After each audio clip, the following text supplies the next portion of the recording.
Pues bueno, bienvenidos a esta segunda parte. Recuerda, nos quedamos en la parte de los vicios de la voluntad, en la parte de violencia.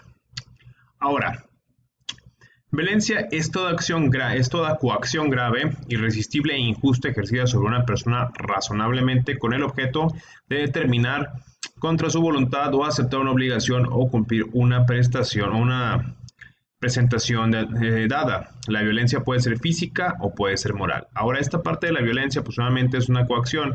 La coacción es la obligación de un acto de forma grave e irresistible. Es como lo conocemos, violencia como tal, ya sea física o sea moral. En la parte de la violencia moral, pues solamente recordemos que no nada más a través de golpes o de situaciones físicas podemos llegar a provocar esta violencia. Teniendo como objetivo el hecho de que una persona realice algo contra su voluntad. Entonces, pues solamente eso implicaría una nulidad. Ahora, por otro lado está la lesión, que lejos está de involucrar las cuestiones físicas. Aquí la lesión por concepto es una explotación de la suma ignorancia, notoria inexperiencia o extrema miseria de otro, que de otro obtiene un lucro excesivo que sea evidentemente desproporcionado a lo que él por su parte se obliga. Esta parte de lesión se da en el ejemplo cuando nosotros intentamos o hacemos suscribir un contrato con una persona que es claramente ignorante, o que no tiene experiencia en ese sentido, y aprovechando esa ventaja nosotros lucramos de manera excesiva y en perjuicio de esta persona, afectándolo en su patrimonio o en diversas situaciones. Un ejemplo puede llegar a ser, pues, tal vez una persona que sea un analfabeta, yo le hago firmar unos documentos para que esta persona pueda llegar a sacar una cuenta de banco, y entonces ahí hago diferentes depósitos, situaciones, y al final le causo un quebranto fiscal, pues puede llegar a considerarse una lesión. Otro de los puntos que también pueden llegar a considerarse lesiones es en los bancos, cuando otorgan créditos con garantías hipotecarias y obviamente dentro de la calculadora de los intereses no se especifica de manera correcta cómo se van a ir tabulando estos intereses ordinarios, y pues solamente la persona sigue pagando y pagando y pagando, pues solamente puede existir una especie de lesión por una notoria inexperiencia que tiene como resultado un lucro excesivo para el banco que no está ajustado conforme a derecho. Ahora, parte de estos requisitos de los actos jurídicos, pues viene la licitud, que ya lo habíamos visto, que es básicamente actuar conforme a lo establecido por la ley, ya sea que la ley te autorice o no te lo prohíba como ciudadano. Uno de los requisitos que no genera una nulidad como tal absoluta, sino una relativa, sería la forma, y se refiere a la formalidad que debe tener todo acto jurídico, y pues obviamente la manera en que éste se debe manifestar, exteriorizar el consentimiento para la realización de dicho acto y que éste sea válido. En la parte de la exteriorización del consentimiento, pues se habla acerca de lo que es el consentimiento tácito o expreso. En el expreso, pues obviamente se exterioriza, y en el tácito no se hace nada o no se realiza nada al respecto, y únicamente se considera consentido el acto, ¿no? Ahora, pues en la forma va a ser lo que vamos a ver ahorita al final, es cómo estructuro este contrato o este acto jurídico, cómo lo voy a estructurar, qué elementos va a tener y obviamente qué puntos tengo que introducir para que se pueda considerar válido. Pero obviamente puede llegar a estar subsanable siempre y cuando no recaiga en la forma, en la parte del consentimiento, que puede llegar a ser la firma. La firma no es forma, sino es una manifestación del consentimiento en forma expresa. ¿Qué puede llegar a ser algo de forma? Pues tal vez no, no recabé los documentos necesarios, tal vez me falta el poder con el que la persona actuó a nombre de la empresa, lo puedo llegar a anexar si no hay ningún inconveniente entre las partes. Si ya nos fuésemos a juicio, pues solamente diría, ¿sabes qué? No está acreditada una personalidad por parte de quien ostentó ser representante de la empresa, entonces ese acto se considera nulo. Entonces hay que ver, de acuerdo al caso, si el acto jurídico, bueno, este requisito de forma puede llegar a acarrear una nulidad absoluta o una negativa. Y pues bueno, a manera de recapitular, tenemos como los requisitos de los actos jurídicos, que van a ser los mismos para los contratos: el consentimiento, que el objeto sea física y jurídicamente posible, que sea solemne, bueno, en el caso de que existan las solemnidades, que se cumplan con estas, Una norma jurídica que reconozca los efectos que se desean, ya se los había dicho, ya sea un código civil, código de comercio, una ley federal de trabajo, etcétera. Que se cuente con capacidad, una ausencia de vicios de la voluntad, como ya los vimos, que sea lícito y que tenga la forma debida. Ahora, aquí nos vamos rápidamente a un ejemplo. Podemos ver, en este caso, vamos a ver un contrato de arrendamiento y vamos a ver las primeras partes, ¿no? Las primeras partes van a establecer una de las cuestiones más esenciales, que va a ser el proemio. Dentro del proemio se va a establecer quiénes son las partes que van a suscribir el contrato. En este caso, pues solamente hay una persona moral. Esta persona moral se va a ostentar como arrendadora y la parte que va a rentar va a ser la arrendataria. Entonces aquí ya tenemos que dentro del contrato van a existir dos personas, que es quien renta, que es la arrendadora, y la persona que va a pagar esa renta, que es la arrendataria. Es decir, la dueña, la propietaria del local y quien nada más va a tener la posesión. En este tipo de contrato, pues obviamente la intención es trasladar únicamente la posesión de un objeto, en este caso un inmueble, y su uso, más no su propiedad. La propiedad la va a seguir ostentando el arrendador. En este caso, en el proemio, ¿qué es lo que se debe de manifestar? En el proemio es la presentación de las partes, quién es el arrendador, quién es el arrendatario y el tipo de contrato que van a desear suscribir.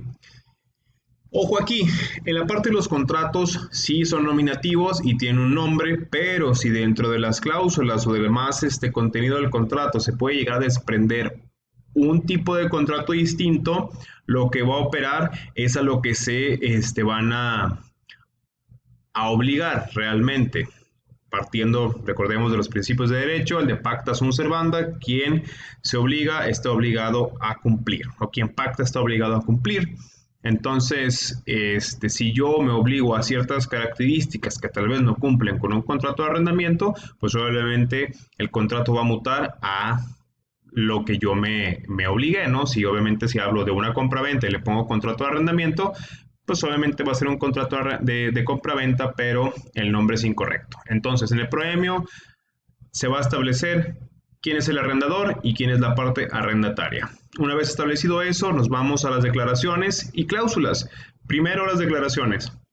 Dentro de las declaraciones, ahora sí, en concreto, se va a especificar quién es el arrendador. En este caso, pues vamos a ponerle que es una sociedad mercantil constituida debidamente, que cumple con todos los requisitos bajo las escrituras tales. En el caso de que es una persona moral, si es una persona física, únicamente se tendrá que acreditar que cuenta con la capacidad, que es lo que veíamos, de uso y disfrute del inmueble ubicado en tal lado, el cual se construyó como un complejo comercial de locales denominados y el nombre de la plaza comercial en este caso, ¿no? Asimismo, se va a establecer aquí quién es obviamente, bajo protesta de decir verdad, que la señora tal cuenta con las facultades suficientes y necesarias para obligarse en términos de la escritura respectiva a la que señalamos en este punto. Es decir, que esta persona es idónea para ostentarse como representante de la persona moral que es propietaria del inmueble que se va a sujetar al arrendamiento.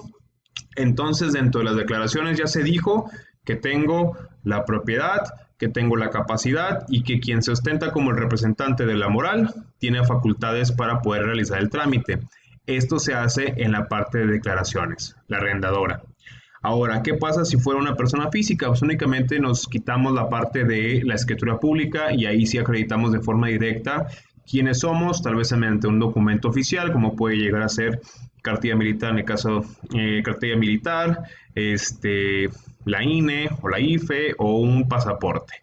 Entonces, con estos documentos de identificación, pues yo puedo llegar a identificar a una persona, entonces ya con eso puedo suscribir un contrato y, más importante, acreditar la propiedad del inmueble que se va a sujetar al arrendamiento. Posterior a eso, pues vienen las declaraciones del arrendatario, quién es el que renta, y aquí mismo él también se ostenta y va a decir, ¿sabes qué? Yo como sociedad mercantil, es otra persona moral quien está rentando en este ejemplo, pues se acredita con la escritura pública número tal.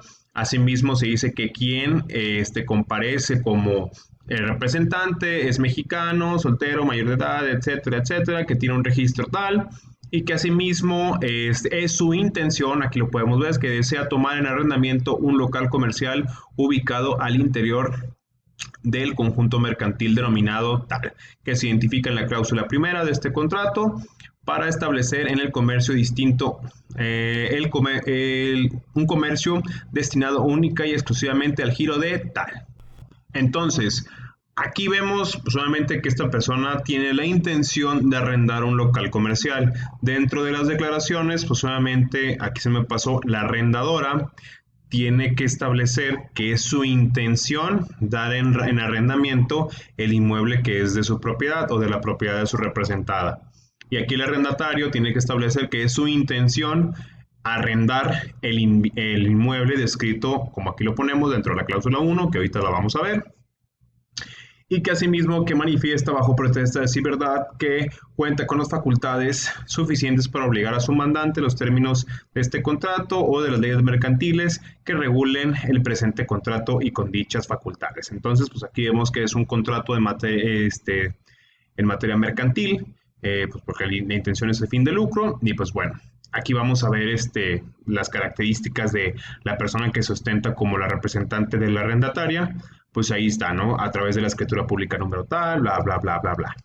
Ahora, en esta parte le pusimos un fiador en este contrato. La figura del fiador dentro del derecho es básicamente una persona que se va a responsabilizar en el caso del incumplimiento del deudor principal respecto de la obligación que se contrate. En este caso, si el arrendatario no cumpliese con su obligación de pago frente al arrendador, entonces el fiador lo que va a hacer es pagar esos incumplimientos. Obviamente el fiador tendrá la acción de vuelta, ¿no? ¿Qué es esto? Que si a mí como fiador me ejecutan un adeudo de un deudor principal que no cumplió con sus obligaciones, pues entonces yo como fiador tengo la obligación de pagarlo. Lo pago, pero esto no quiere decir que ya perdí mi derecho o ya fui afectado en mi patrimonio de forma irreparable. En el derecho existe la acción de vuelta, en el cual yo, a través de ese cobro que me hacen de una obligación que no era mía en lo principal, yo puedo demandar al deudor principal que me pague, ¿no? Entonces, ¿sabes qué? Pues yo ya pagué el adeudo que tú tenías y que no cumpliste, entonces ahora te exijo que me pagues lo que yo pagué para que tú tuvieras esa deuda como sanada. Entonces, pues solamente la recomendación es no firmen como fiadores. Si lo hacen, pues obviamente tienen un derecho ahí, el cual pueden ejercer. En este caso le pusimos toda una declaración del fiador de que él se obliga a cumplir con las obligaciones del deudor principal, siempre y cuando éste no cumpla las mismas, hasta en tanto únicamente la suerte principal. Entonces, pues ahí le pusimos una cláusula de fiador.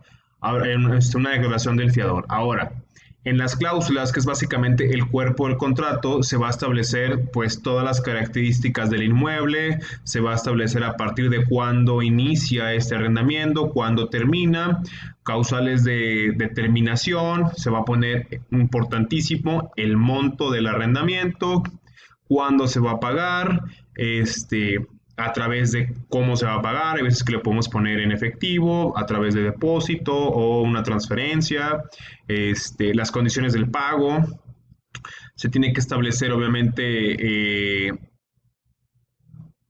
también cada cuándo se va a pagar y el tiempo que va a durar, pero en esta parte del tiempo, aquí nosotros en una cláusula quinta, pues solamente le pusimos que va a incrementar el valor de la renta de acuerdo al Índice Nacional de Precios al Consumidor que establece por ahí la INEGI. Nosotros hacemos ese movimiento para que se siga actualizando el valor de la renta y no quede sujeto únicamente a algo, pues a través del tiempo, una renta igual que a lo mejor se los va a comer con la inflación. Después establecemos dentro de las cláusulas que el local es únicamente y exclusivamente para el giro que estableció la arrendataria, que si no lo cumple, pues entonces nos va a orillar a un incumplimiento anticipado del contrato, que es básicamente que se acaba el arrendamiento y ya no tiene efectos, ya no tiene derechos el arrendatario, ¿no? Pues obviamente aquí le vamos a poner una póliza de mantenimiento, del inmueble. Entonces, a lo que voy es que puedes llegar a establecer todas las características dentro de un contrato que tú desees, siempre y cuando se ajusten a derecho y no sean pues solamente cuestiones ilícitas o que vayan en perjuicio de alguna de las partes. Y con esto concluimos con la clase de contrato.